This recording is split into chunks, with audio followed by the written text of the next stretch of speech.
할렐루야. 우리 주님께 찬양 드리겠습니다. 주님 가신 길 찬양 드리겠습니다.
예수가 찔림은 우리의 허물 때문이요 그가 상함은 우리의 죄악 때문이라.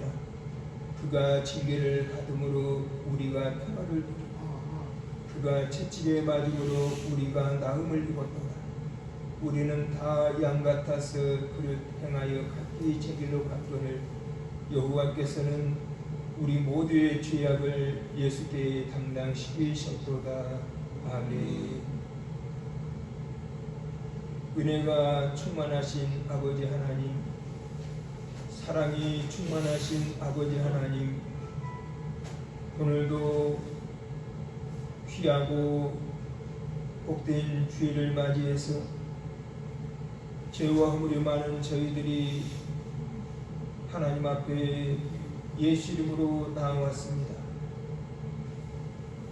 사실 우리는 전적 부패한 자로서 하나님의 진노를 당할 수밖에 없었고 하나님의 공의 심판을 당할 수밖에 없었던 그러한 불쌍한 자들이었사오나 아버지 하나님께서는 우리들을 불쌍히 여기시고 사랑해 주심으로 인해서 은혜를 베풀어 주심으로 예수 그리스도를 이 세상에 보내주셨고 우리 구주 예수님께서 우리의 죄와 허물 때문에 그 죄값을 치러주시기 위해서 그 귀하신 몸을 찔려 피로 희생해 주심으로 인해서 우리의 죄사함의 은혜를 베풀어 주셨고 죄사함뿐만 아니라 죄와 저주와 멸망과 가난과 질병과 슬픔과 고통에서도 건져주신 아버지 하나님의 그 크신 은혜와 사랑을 이 시간에도 다시 한번 깨달으면서 다시 한번 생각하면서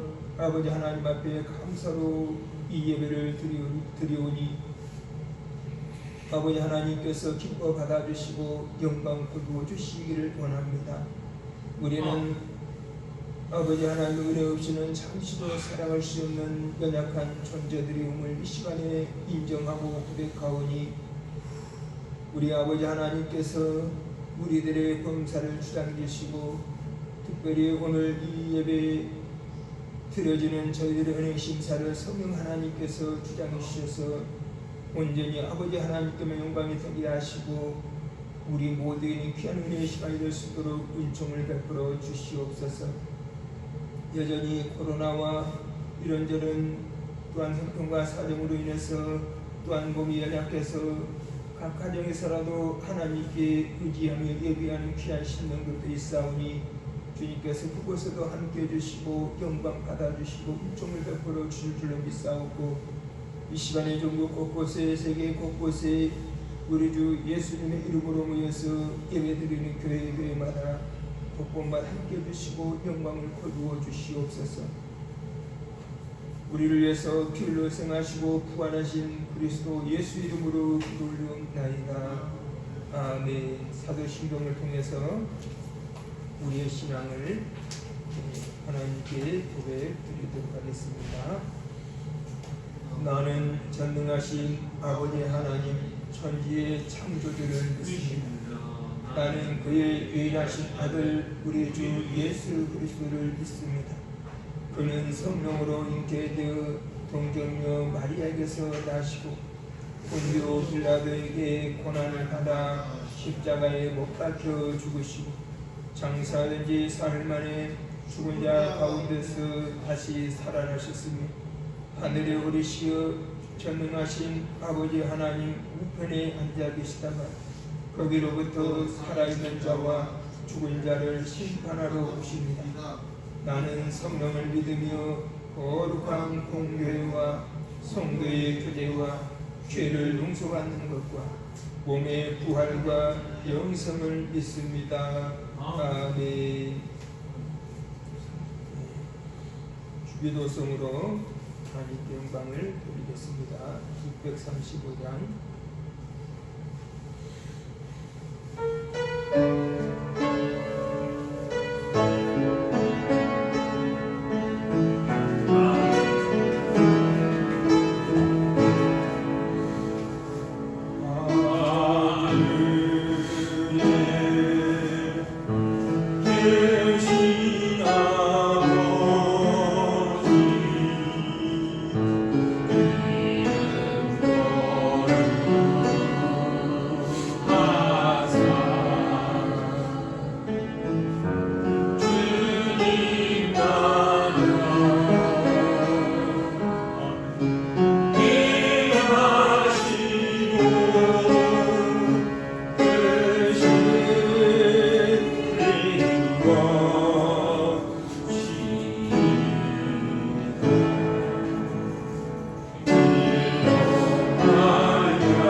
오늘은 출애굽기 27장을 보도록 하겠습니다.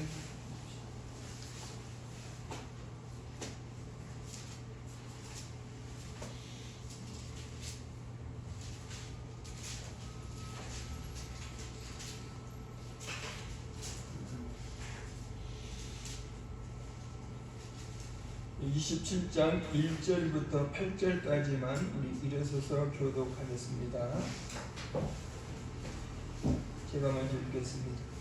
너는 조각목으로 길이가 5규빗, 너비가 5규빗의 제단을 만들되 네모 반듯하게 하며 높이는 3규빗으로 하고 내 모퉁이 위에 뿔을 만들되 그 뿔이 그것에 이어지게 하고 그 제단을 노수로 쌓고 채를 담는 통과 부삭과 대야와 호기, 갈고리와 불 옮기는 그릇을 만들 때 제단의 그릇을 다 노수로 만들지며 제단을 노수로 그릇을 만들고 그 위에 그 모든 그릇을 그물은 제단 주위 가장자리와 곧 제단 절반에 오르게 할지며 또 그 제단을 채를 만들 때 조각목으로 만들고 노수로 따시며 제단 양쪽 고리에 그 채를 꿰어 제단을 매게 할지며 제단은 얼굴로 내게 만들되 하늘에서 내게 보이는 대로 그들이 만들게 하라.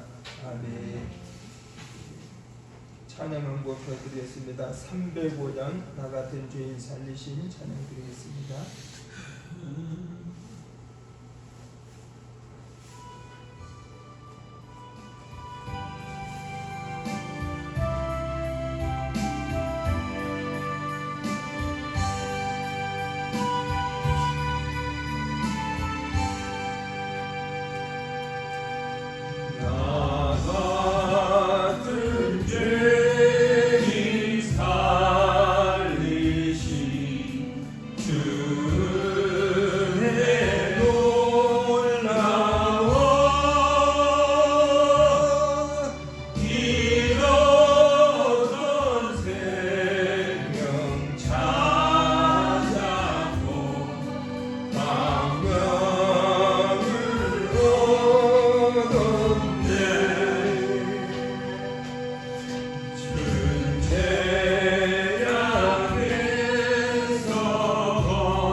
매달 두 번째 주일에는 전도사님이 예배를 인도하기로 했는데 오늘은 오시는 길에 도로 공사 때문에 차가 많이 밀려서 넷째 주일로 하기로 하고 제가 오늘은 대타로 예배를 인도하게 되었습니다. 그리고 이제 오늘은 27장 말씀을 이제 나누게 될 텐데요. 지난 주일에는 성소 안이 있는 성구, 그러니까 떡상과 등대와 분향단에 대해서 우리가 말씀을 나누었습니다. 아주 그 성소 안에는 깜깜한 그런 상황인데 텐트가 4겹으로 두껍게 쌓여 있기 때문에 불빛이 없으면 아주 깜깜한 그런 상황에서 거기에 등대불이 켜짐으로 인해서 거기에 환하게 비춰줌으로 이제 제사장들이 성전 사역을 감당하는데 불편함이 없도록 그러한 구조가 되어 있다는 사실을 통해서 우리의 인생도 우리가 신앙생활이나 인생을 살아갈 때 성령님의 비춰주심, 조명하심이 없다면 아주 깜깜해서 답답한 삶을 살아갈 수밖에 없었던 우리들이었사오나 이제 성령께서 우리들의 심령을 비춰주심으로 인해서 우리의 인생길이 밝혀지게 되고 우리의 신앙생활을 또 우리가 밝히 보면서 할 수 있게 되었다라는 사실을 우리가 말씀을 통해서 나누었습니다. 그리고 물론 떡상은 바로 생명의 떡이신 예수님, 그리고 생명의 말씀이신 하나님의 말씀, 그리고 분향단은 성령님의 조명하심, 그리고 그 등대는 성령님의 조명하심, 제가 정정하겠습니다. 등대는 성령님의 조명하심을 우리가 보았고, 분향단을 통해서 우리를 위해서 중보 기도하고 계신 예수님의 모습을 보면서 우리가 기도하는 삶을 또 살아야 되겠다라는 그런 다짐도 하게 되고요. 이제 26장을 오늘은 봐야 되는 26장은 이제 성막의 그 재료와 구조에 대해서 간략하게 제가 설명을 드린다면은 1절부터 14절까지는 성막 내부에 치는 앙장 덮개에 관한 규정입니다. 좀 복잡하니까 그냥 간단하게 넘어가겠고요. 그리고 15절부터 30절까지는 성막 걸급을 이루는 구조물에 대해서 언급을 하고, 그 다음에 31절부터 33절까지는 성소 휘장의 재료와 구조, 성소 휘장도 역시 예수님의 찢어지시는 몸을 예표하고 있는 거죠. 예수님께서 십자가 운명하실 때 그 성막 휘장이 지성소로 들어가는 휘장이 위에서부터 아래로 쫙 찢어졌잖아요. 그러니까 하나님께서 이제 찢어주신 것입니다. 바로 예수님의 몸이 찢어지심으로 인해서 이제 우리가 단번에 이제 하나님께 예수 이름으로 나아갈 수 있는 그 은혜를 누리게 되었다라는 사실을 볼 수가 있고요. 그리고 이제 그리고 34절부터 35절까지는 성부들의 위치, 그리고 36절, 37절은 성막의 문을 위한 장의 재료와 구조, 이렇게 이제 되어 있는 것을 볼 수가 있습니다. 그리고 이제 27장은 우리가 읽은 27장은 번제단에 관한 규정을 볼 수가 있습니다. 번제단에 관한 규정인데요. 이 번제단은 여기 보니까 이제 구조가 나와 있고, 거기 재료가 뭐냐면은 조각목과 노수로 감싸져 있는 것을 볼 수가 있습니다. 1절에 보면은 조각목으로 이렇게 만들라, 이 길이에 대해서 구체적으로 치수가 나와 있고, 그리고 또 뿔도 만들고, 그리고 다 만든 다음에 노수로 이제 감싸게 되는 것이죠. 뿔도 감싸고, 2절에 보면은 그 네 모퉁이의 뿔을 만들 때 그 뿔이 그것에 이어지게 하고 그 제단을 노수로 싸고, 또 제단의 구석 기구들도 있는데 뭐 재를 담는 통, 부삽, 대야, 고기 갈고리, 불 옮기는 그릇, 이런 것을 만드는데 이거 다 재료가 노수입니다. 그리고 그물도 만들고, 어쨌든 조각목과 노수로 딱 두 개의 재료로 되어 있는 것을 볼 수가 있습니다. 우리가 알듯이 불의 열에 가장 강한 철이 바로 놋이라는 거죠. 놋. 그래서 이 놋은 이 열을 감당하게 됩니다. 그래서 이 불심판을 당할 수밖에 없었던 우리 인생들이 바로 이 놋 때문에 이 놋은 다 이 불을 막아주기 때문에 심판을 막아주는 이 의미가 있죠. 그래서 우리가 당해야 될 그 심판을 예수님께서 막아주시는, 예수님이 그냥 막아주시는 것이 아니라 예수님이 자기 몸을 희생해가지고 우리를 막아주기 때문에 우리는 예수 안에만 들어오면 어떤 심판도 우리는 모면할 수가 있다. 이런 은혜를 우리가 여기서 발견을 하게 됩니다.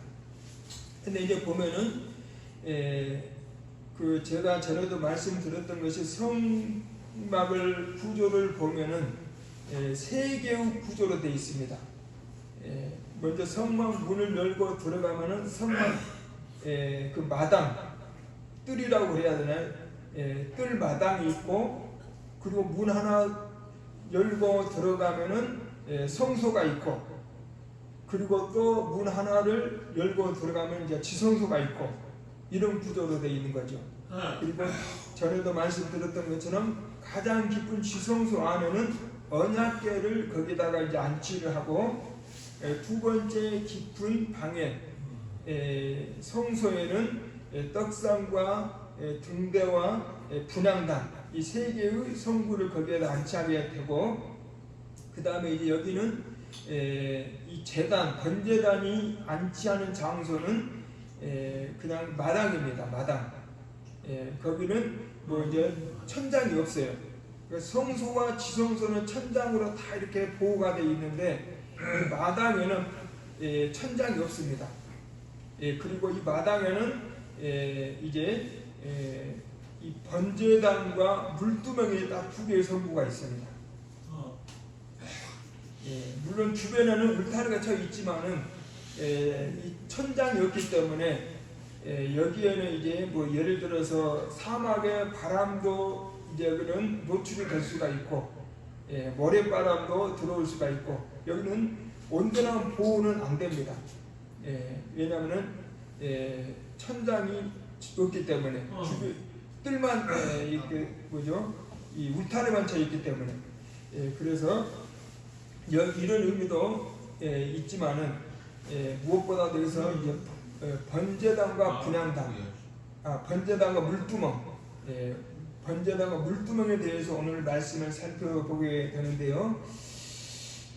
이 번제단은 쉽게 말씀드리면 예수님의 십자가 사건을 보여주는 성구로 이렇게 예표가 되어 있는 것을 알 수가 있습니다. 그러니까 이 번제단은 예수님의 십자가 죽으심을 보여주는 그러한 성구다, 이것을 볼 수가 있습니다. 한번 따라서 볼까요? 번제단은 예수님의 죽으심을 보여주는 성구입니다. 그리고 예수님께서 왜 죽으셨습니까? 우리의 죄와 허물 때문에 죽으셨잖아요. 그래서 예수님만 믿으면은 다 이제 죄사함 받고 구원을 받게 되는 이 진리를 이 번제단을 통해서 볼 수가 있습니다.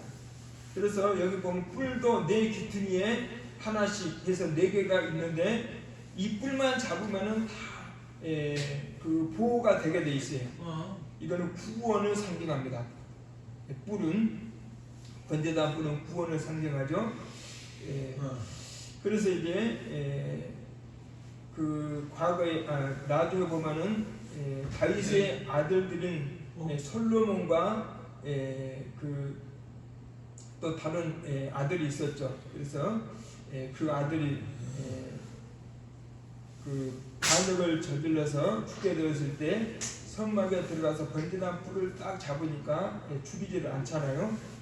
바로 이 번제단 뿔은 죄인을 구원해주는 하나님의 구원의 진리를 여기서 발견할 수가 있다라는 사실을 볼 수가 있습니다. 일단 그런데 이 번제단을 접하기 전에 먼저 문을 통과해야 이 번제단을 볼 수가 있습니다. 그래서 보면은 이제 9절부터 우리 읽지는 않았지만 9절부터 19절까지가 그 성막 울타리가 나오거든요. 성막 울타리가 딱 이렇게 구체적으로 기록이 되어 있는데 울타리 안에 들어가려면 문이 있어야 돼요. 문이 딱 동쪽에 한 개의 문이 있습니다. 이 문을 딱 열고 들어가면, 그런데 문도 뭐 우리가 말하는 저런 문이 아니라 휘장입니다. 휘장, 텐트, 그냥 아무나 쉽게 들어갈 수 있는 문이에요. 그래서 그 문을 딱 열고 들어가면은 딱 보이는 것이 번제단이 딱 보이는 거죠. 그 번제단을 통해서 우리가 뭘 생각할 수 있느냐면은, 아, 내가 죄인이구나. 내가 하나님의 심판을 당할 수밖에 없는 죄인이구나. 내가 지옥에 떨어질 수밖에 없는 죄인이구나 라는 사실을 깨닫게 된다는 거죠. 그런데 나를 위해서 예수님이 내 죄값을 치러주셨구나 라는 진리를 이 번제단을 통해서 발견을 하게 된다는 것이죠. 그래서 이 문은 바로 구원의 문이고, 번제단은 내 죄를 다 해결해 주신 예수 그리스도, 이렇게 이제 볼 수가 있는 거죠. 그러면 예를 들어서 이제 이 문은 이제 예를 들어서 어떤 사람의 전도를 이제 받습니다. 예수님을 믿으면 구원받고 하나님의 자녀가 되고, 나중에 이 세상 삶을 마치면 천국에서 영생을 누리게 됩니다. 이런 이제 전도를 받게 되는 거잖아요. 그리고 그 사람이 예수 믿으면 하나님의 백성이 되는구나. 예수 믿으면 내가 죄사함 받는구나. 일단은 그거 와 닿지는 않지만은 일단 좋은 소식이니까, 그래 내가 한번 예수를 믿어보자 하고 이제 예수님 영접을 딱 해요. 예수님을 초신자가 예수를 영접을 하게 됐는데 자기 자신이 죄인인 걸 사실 그 당시는 알 수가 없어요. 왜 그러냐면, 왜 자기가 죄인임에도 불구하고 죄인임을 모를 수밖에 없느냐면은, 한번 이렇게 우리가 생각해 볼 수가 있겠습니다. 예를 들어서 우리 사람의 손이 다 5개잖아요. 다섯 손가락이잖아요.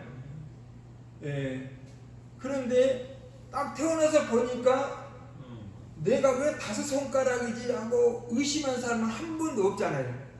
자연스럽게 5손가락인 걸 우리가 알아요. 자연스럽게 안 그래요. 왜냐하면 모든 사람이 공통적으로 손가락이 5개니까. 그러니까 자연스럽게 내가 손가락 5개라는 아무런 의구심 없이 받아들인다는 거죠. 만일에 내가 손가락이 6개나 7개라면은 이상하다? 그럴 수가 있어요. 다른 사람들은 다 손가락이 5개인데 왜 나는 손가락이 6개고 7개지? 좀 다르니까 좀 의구심을 가질 수가 있는 거죠. 그래서 내가 손가락이 기형이구나 라는 사실을 이제 인식을 할 수가 있게 되는 거죠. 마찬가지입니다. 왜냐하면 모든 사람이 죄인이고, 나 자신이 본래부터 죄인이기 때문에 내 자신이 죄인이라는 걸 몰라요. 또 예를 들어서 아주 깜깜한 세상에 들어갔을 때 내 자신이 안 보이는 거죠. 빛이 없으니까 안 보이죠. 깜깜하니까 아무것도 모르니까. 근데 거기에 딱 빛을 딱 비추고 나면은 내 자신이 보이는 것처럼, 내가 빛이신 하나님께 딱 나아갈 때 그때 내가 죄인이었구나 라는 사실을 이제 그때 인식하고 깨닫게 된다는 것이죠. 그래서 성막 문에 들어갔을 때는 내가 죄인인지 몰랐는데, 이제 교회 생활을 하면서 예수님에 대해서 배우다 보니까 내가 죄인이었었구나. 그때서 내가 이제 그렇게 배우게 되고 그게 이제 깨달아진다는 것이죠. 그러니까 내가 죄인인지 모르는 것이 당연한 거예요. 사실은 저도 사실 죄인인 거 몰랐어요. 저도 어머니 등에 업혀서 교회 다닐 때부터 교회 다니면 천국 가고 하나님 계시는구나 라는 사실을 알긴 알았지만은 내가 죄인이라는 거 몰랐어요. 근데 언제부터 내가 죄인이라는 걸 알게 됐냐면 성경 말씀을 통해서 배우면서 아, 내가 죄인이었구나. 그런데 예수님께서는 내 죄 때문에 희생을 해주심으로 인해서 내가 죄사함 받았구나 라는 사실을 그때서 내가 알게 된다는 것이죠. 예, 그래서 우리가 이 번제단을 통해서 내 죄를 해결해 주신 예수님의 모습을 이제 우리가 볼 수가 있게 된다. 이것을 우리가 말씀을 통해서 볼 수가 있습니다. 찬양 한 번 더 드리고 말씀 나누겠습니다. 나간 들기를 살리신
뱃속에서 태어나면서 이제 유아기를 지나고 영아기 지나서 유아기 지나고 유년부 지나고 이렇게 자라면서 우리가 왜 나는 사람처럼 생겼을까라고 의구심을 품는 사람은 하나도 없었을 것입니다. 왜냐 자연스럽게 모든 사람들이 다 나와 같은 모습을 하고 있기 때문에 만일에 내가 태어나면서 예를 들어서 뭐 양의 얼굴을 가지고 태어났다. 짐승인 양의 얼굴을 가지고 태어났다면은 어렸을 때는 모르는데 내가 이제 지식이 쌓이면서 세상을 보니까 다른 사람들은 다 이렇게 똑같이 생겼는데 왜 나만 이렇게 양의 얼굴로 생겼을까? 이렇게 하면 고민이 되잖아요. 왜 나만 이렇게 생겼을까? 이렇게 하면서 이제 고민이 되고 걱정이 될 터인데 우리가 태어나면서부터 똑같은 사람으로 태어났기 때문에 의구심을 품지 않는 것처럼 우리가 태어나면서부터 죄인으로 태어났기 때문에 내가 죄인이라는 사실을 모른다는 거죠. 그런데 이제 하나님의 말씀을 통해서 아 내가 태어나면서 죄인이구나. 왜 성경이 죄인이라고 가르쳐 줬으니까. 아 그래서 나의 죄와 허물을 대신해서 십자가에 예수님이 죽으셨구나 라는 사실을 깨닫게 된다는 거죠. 이것이 바로 이 번제단을 통해서 이제 보여주는 사건이라는 거죠. 번제단을 통해서 그 이제 번제단을 우리가 접하려면은 먼저 이 문을 들어와야 돼요. 문 안으로. 문이 동쪽에 있는데 동쪽에 텐트가 딱 하나 쳐져 있는데 그 문은 너무나도 들어오기 쉬워요. 뭐 문턱이 있는 것도 아니고 문이 잠겨져 있는 것도 아니고 굉장히 문도 넓은 데다가 그냥 어린아이라도 이렇게 딱 적치고 들어오면은 아무나 들어올 수, 막는 사람도 없어요. 고초병도 없어요. 그냥 아무나 들어오면 되는 거예요. 들어오고 나면은 그때 이제 뭐 노재단이 보이고 뭐냐 그러거든요. 그래서 이 구원의 문은 너무나도 쉽다는 거죠. 너무 쉬우니까 사람들이 싱거워서 그런지 예수님을 믿지 않는 경우가 많이 있는데, 그래서 사실은 교회가 이 전도 사명은 때를 얻든지 얻지 못하든지 해야 되는데, 요즘에 참 뭐랄까 이 코로나 대유행이 되면서 교회가 사회의 그 신임도가 확 떨어졌다는 안타까운 보고가 있고, 그래서 참 안타까운데요. 그 세상 사람들이 교인들을 아마 외계인으로 보는 그런 경향이 있는 것 같아요. 왜냐하면은 뭐 제 생각이긴 한데, 모든 사회나 사회인들 공동체들은 코로나 터졌을 때 방역에 협조하고 막 조심하고 그랬는데, 초기에 교회인들은 어떻게 했습니까? 그냥 마스크도 쓰지 않고 거기서 밥을 같이 먹으면서 뭐 예배가 중요한 건 당연한데, 예배 중요하니까 예배 목숨 걸어야 된다 하면서 물론 예배 지키는 거 참 좋아요.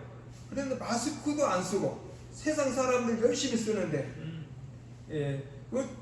똑같이 썼다 할지라도 교인들은 더 그냥 드러나는 거죠. 하나 허물이 있으면 굉장히 크게 보이는 거죠. 도덕적 윤리를 더 높게 보기 때문에. 그런 거 방역에 협조가 잘 안 되다 보니까, 물론 나름대로 한다고 했지만은 그것이 일부가 그러다 보니까 교회에 대해서 인식이 너무 안 좋아가지고 지금 그 후유증이 한국교회에 지금 확산되고 있는 것을 보면서 참 안타깝다. 그때 교회가 진짜 일사천리로 해가지고 철저하게 방역을 하면서 예배를 드리든지, 아니면 사회에 모임 비대면적으로 가든지 그런 식으로 했으면 교회가 이렇게까지 좀 안 됐을 텐데, 어쨌든 사람들이 지금 교회인들을 뭐 아주 딴 세상 사람들로, 아니 외계인으로 보는 경향이 있어서 좀 안타까운 부분이 있습니다만은, 그래도 앞으로 하나님께서 또 교회 회복의 기회를 주시지 않을까. 교회가 세상의 인심을 다시 한번 찾으려면, 교회가 물론 쉽지는 않겠지만은 대형 교회들이 막 모든 그 재정을 아주 새해에다 막 환원을 하고 기부하고 희생적인 모습을 보일 때, 역시 교회가 교회답구나, 역시 교회가 그래도 뭔가 다르구나, 이런 모습을 보여줄 텐데, 지금 교회도 보면 다 개교주의가 돼가지고 교회 살림 뭐 늘리고 뭐 이런 추세다 보니까 그것도 쉽지가 않고, 옛날에 그랬다잖아요. 그 16세기에 유럽에서 그 전염병이 확산돼 가지고 굉장히 그 치사율이 쓸 때 얼마나 사람들이 많이 죽어나가든지, 길바닥에 시체들이, 전염병으로 죽은 시체들이 질비하고 있을 때 국가에서도 그걸 감당이 안 돼 가지고 시체들을 방치하고 있었다잖아요. 시체들이 길에서 막 여기저기 썩어가고 있을 때 한밤중에 아주 검은 옷을 입은 사람들이 돌아다니면서 그 시체들을 다 수습을 했다잖아요. 나중에 알고 보니까 그 검은 옷을 입은 사람들이 기독교인들이었다는 거죠. 그래서 기독교인들이 그 희생의 모습을, 남들이 정부도 하지 못하는 그 일을 기독교인들이 앞장서 가지고 시신들을 다 처리해 주니까, 그때 기독교인들이 그 참 사회로부터 참 그 인정을 받고 그런 참 아름다운 그런 모습을 볼 수, 아마 그런 비슷한 상황이 발생됐을 때 기독교인들이 헌신적인 모습으로, 희생적인 모습으로 나아가면 한국교회가 다시 한번 회복의 그 발판을 마련할 기회가 되지 않을까 이런 생각해 보기는 합니다. 물론 쉬운 일은 아니겠지만은 또 하나님께서 또 그런 기회를 주시면 또 어떤 무슨 계기가 생길 수도 있겠죠. 그래서 저도 이제 이렇게 교회 사역을 하면서 참 교회 그 열매가 없어서 저도 고민이고 하나님 앞에 참 야단 맞겠다 이런 생각도 들어서 기도하는 가운데 요즘 이런 생각이 들어서 여러분 뜻이 계시면 같이 기도해 주시면 감사하겠고요. 어떤 계획이냐면은 일단은 이 교회당이 일주일에 한 번 덜렁 딱 쓰다 보니까는 좀 뭐랄까요, 활용 가치를 제대로 할 수가 없고 더군다나 요즘에 코로나 때문에 그렇고 그래서 예전에도 말씀드렸지만은 앞으로 식당을 통해서 복음과 복지를 한번 좀 했으면 참 좋겠다 그런 마음을 가지고 있었거든요. 그래서 제가 건물주에게 이제 어저께 며칠 전에 전화했습니다. 원래는 1월 3일 날이 이제 이게 건물 만기일이거든요. 그래서 한참 더 춥고 그래서 건물주에게 원래는 1월 초인데 만기일이 그래서 한 내년 5월 말까지 한번 연장을 해주면 우리가 그때까지 하고 또 변동사항이 생기면 그때 또 계속 하기로 하고 연장을 한번 해달라. 만일에 이번에 연장을 안 해주면 우리가 이번에 교회당을 다른 데로 옮기겠다 이런 식으로 얘기를 했더니 건물주가 그리고 5월 말까지 일단 하고 나중에 추후 또 변동사항이 생기면 그때 서로 얘기하자고 그 연장을 하든지 그렇게 하자고. 일단 5월 말에는 일단 봄이니까 따뜻하고 옮기기도 좋잖아요. 그런데 어떤 제가 계획을 가지고 있느냐면은 전에도 말씀을 드렸습니다마는 식당을 하나 운영을 하는 겁니다. 교회에서. 그래서 거기 이제 전적으로 거기서 이제 식당을 관리할 사람, 이제 직원들이 필요하겠죠. 그래서 이제 그러면 음식은 어떤 것을 하게 될 건가?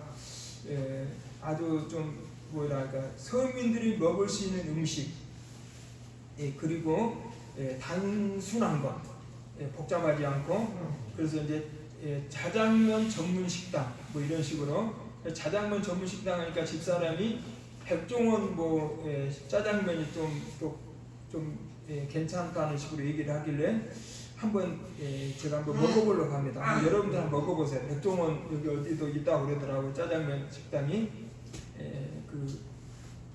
그래서 한번 먹어서 맛이 괜찮으면 그걸 체인점으로 이제 해서 그래서 전에도 말씀드렸던 것처럼 일반인들에게는 그 시중값을 받고 그리고 노약자들에게는 1,000원씩만 받고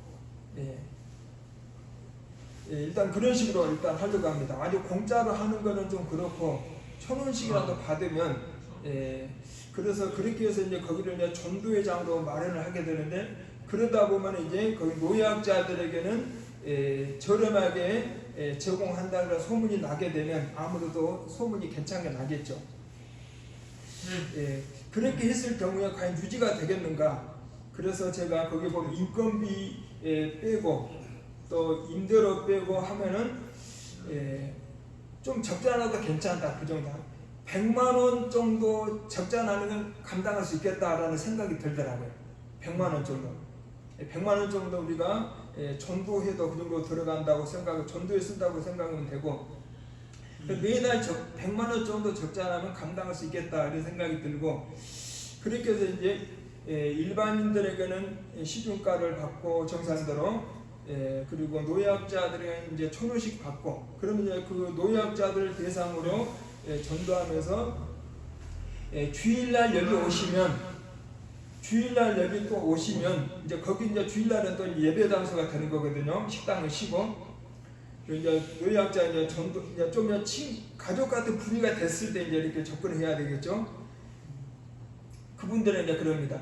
주일날에도 여기 오시면 우리 여기서 같이 예배도 드리고 이제 점심을 아주 맛있는 것으로 대접하겠습니다. 예를 들어서 특식으로 해물탕 아주 푸짐한 해물탕으로 아니 무슨 아주 갈비 아주 맛있는 것으로 좌우지간에 그렇게 해서 전도하면은 그 전도가 저는 어느 정도 될 거라고 보고 있습니다. 그래서 30명 전도 목표로 1년에 그렇게 하면은 그렇게만 좀 전도가 되지 않을까. 그러면 하나님 앞에도 좀 야단을 덜 맞지 않을까.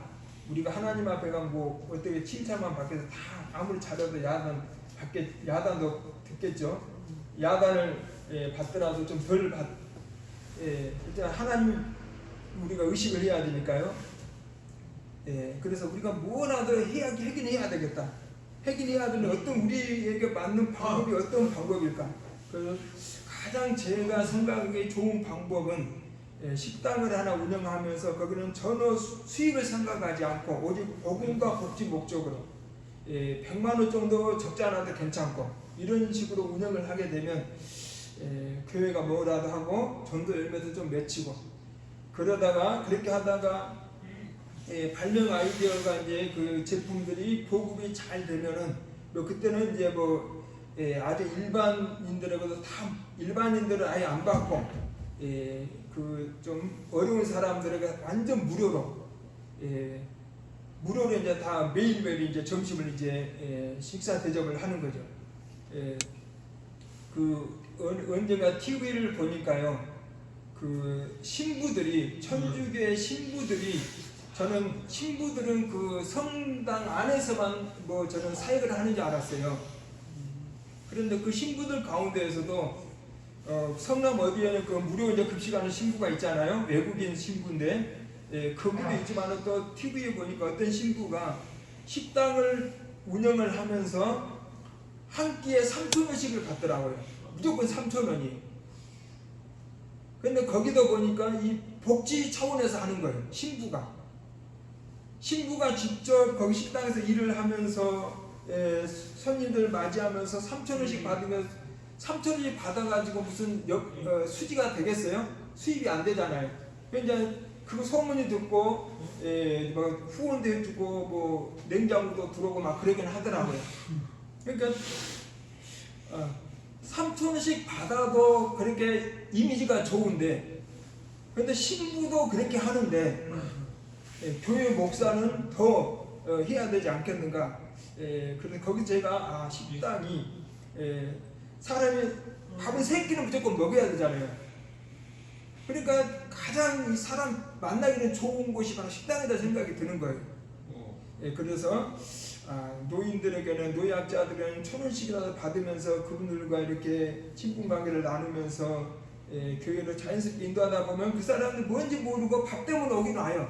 여기 일요일날 오면 그 사람들 표현은 일요일날 가면 그 밥 진짜 맛있는 거 준다더라. 노약자들에게는. 그러면 그 사람들 먹다 교회 생활 하다 보면은 예수님에 대해서 이제 자꾸 진리를 받을 거 아니에요. 예수님에 대해서 말씀을 들을 거 아니에요. 예수님이 너희가 죄인이라고. 그런데 하나님이신 예수님이 나 때문에 죽으셨다는 사실이 이제 그때서 와 닿는 거죠.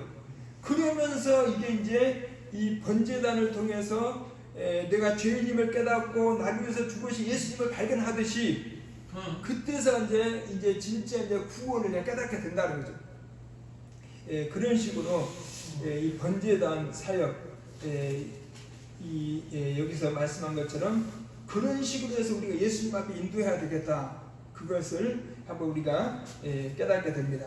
그래서 기억나시는 대로 기도해 주시면 감사하겠고요. 찬양 한 곡 더 드리도록 하겠습니다. 252장입니다.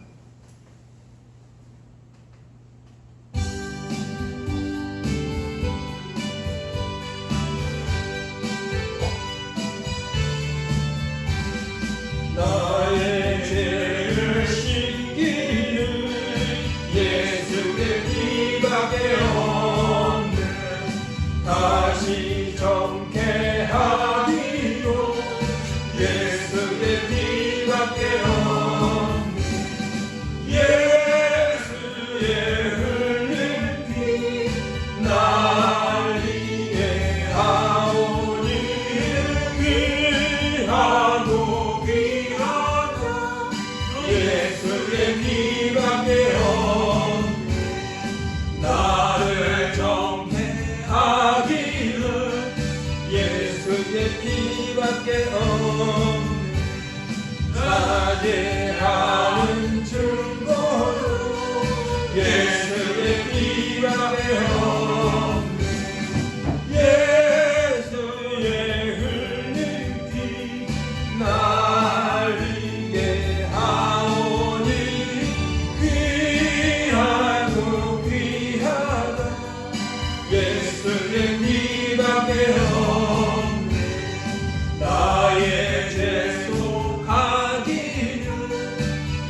피밖에 없네.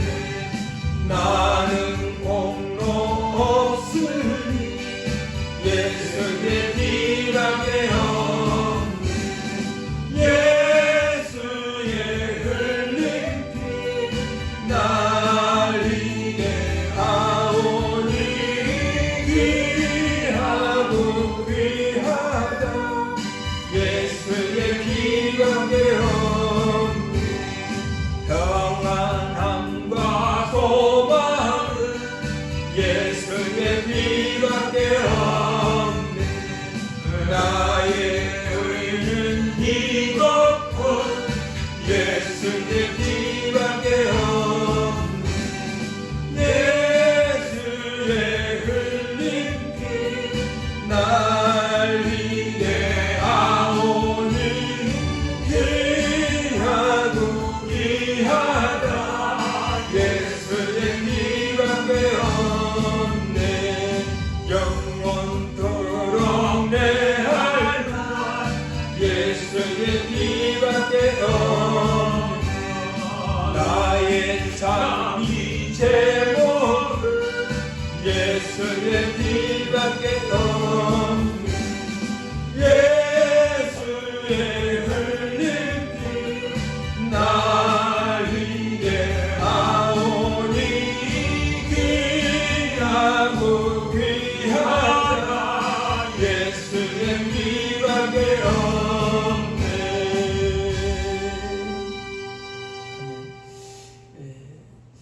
이 시간에 기도해 주시기를 바라겠습니다. 먼저는 우리 교회가 복음과 복지를 위해서 힘있게 사는 감당을 위해서 먼저 식당을 통해서 접촉점을 갖고 전도의 사명을 감당할 수 있는 그런 계획을 가지고 있습니다. 내년부터는. 그런데 그것이 앞으로는 이제 무료로 하는데 하나의 그 전 단계가 되겠습니다. 나중에 이제 우리가 재정적으로 괜찮아지면은 아예 무료로 시중가도 받지 않고, 그러나 처음에는 단계별로 처음에는 시중가 받다가 그리고 노약자 1,000원씩 받다가 좀 상황이 더 괜찮아지면 그때는 이제 아예 무료로 노약자들을 전문적으로 무료로 이제 제공하면서 복음과 복지를 위해서 사명 감당할 수 있는 교회가 될 수 있도록 위해서 기도해 주시고요.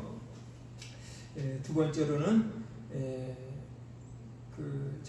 코로나가 여전히 잠잠하지 않고 있는데 이것도 하나님께서 종식해 주셔서 일상 회복될 수 있도록 위해서 기도해 주시고, 또 세 번째로는 환자들을 위해서 기도해 주시기 바랍니다. 질병과 장애로 인해서 어려움을 겪고 있는 분들을 위해서 우리 기도해 주실 때 우리 찬양 한 곡만 더 1절만 부르고 찬양 기도하도록 하겠습니다.